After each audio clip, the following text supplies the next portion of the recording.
Hi friends, இன்றைக்கி வந்து பார்த்திங்கன்னா டேஸ்டியான சூப்பரான காளான் கிரேவி தான் செய்ய போகிறோம். வாங்க எப்படி செய்யலான்னு பார்க்கலாம். ஒரு கடாய் வச்சுக்கோங்க, எண்ணெய் ஊற்றிக்கோங்க, கடுகு, பிரியாணி இலை, பட்டை, கிராம்பு போட்டுக்கோங்க.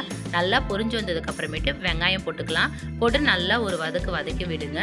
1 டீஸ்பூன் இஞ்சி பூண்டு பேஸ்ட்டு போட்டுக்கோங்க. போட்டுட்டு நல்லா லோ ஃப்ளேம்லேயே வதக்கி விடுங்க. அதுக்கப்புறம் பார்த்திங்கன்னா ஒரு 4 தலை மட்டும் புதினா சேர்த்துக்கலாம். ஏன்னா இந்த டிஷ்ஷுக்கு வந்து புதினா ஆட் பண்ணி செஞ்சிங்கன்னா டேஸ்ட்டு சூப்பராக இருக்கும். அதுக்கப்புறமேட்டு 4 தக்காளி கட் பண்ணி வச்சுருக்கேன், அதையும் இது கூட ஆட் பண்ணிவிட்டு நல்லா தக்காளி வெந்து வர வரைக்கும் நல்லா வதக்கி விடுங்க. அதுக்கப்புறம் பார்த்திங்கன்னா குழம்பு மிளகாத்தூள் 2 டீஸ்பூன், மஞ்சத்தூள் 1 டீஸ்பூன், கொஞ்சமாக வந்து கரம் மசாலா போட்டுக்கலாம். போட்டு நல்லா லோ ஃப்ளேம்லேயே வதக்கி விடுங்க.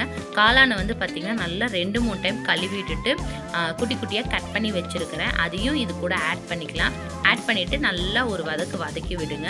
காளானில் வந்து தண்ணி வரும்னால நம்ம வந்து தண்ணி எதுவும் ஊற்ற தேவையில்லை. இப்போ நல்லா வதக்கி விட்டுட்டு மூடி போட்டுட்டு ஒரு 5 நிமிஷம் வந்து சிம்மில் வேக வச்சுக்கலாம். அதுக்கப்புறமேட்டு பார்த்திங்கன்னா கொஞ்சமாக வந்து கிரேவிக்கு தேவையான அளவு உப்பு போட்டுக்கோங்க. போட்டுட்டு நல்லா ஒரு வதக்கி விடுங்க. இதுக்கப்புறம் இதுக்கு ஒரு மசாலா பேஸ்ட் ஒன்று அரைக்க போகிறோம். தேங்காய், பொட்டுக்கடலை, பட்டை, கிராம்பு, சோம்பு, கசகசா, முந்திரி, இதை வந்து நல்லா தண்ணி ஊற்றி நைஸாக அரைச்சி எடுத்து வச்சுக்கோங்க. இப்போ வந்து பார்த்திங்கன்னா காளான் நல்லா வெந்துருச்சு. இப்போ உங்களுக்கு வந்து நம்ம அரைச்சி வச்சுருக்கிற இந்த பேஸ்ட்டையும் ஊற்றிட்டு தேவையான அளவு தண்ணி ஊற்றிக்கோங்க.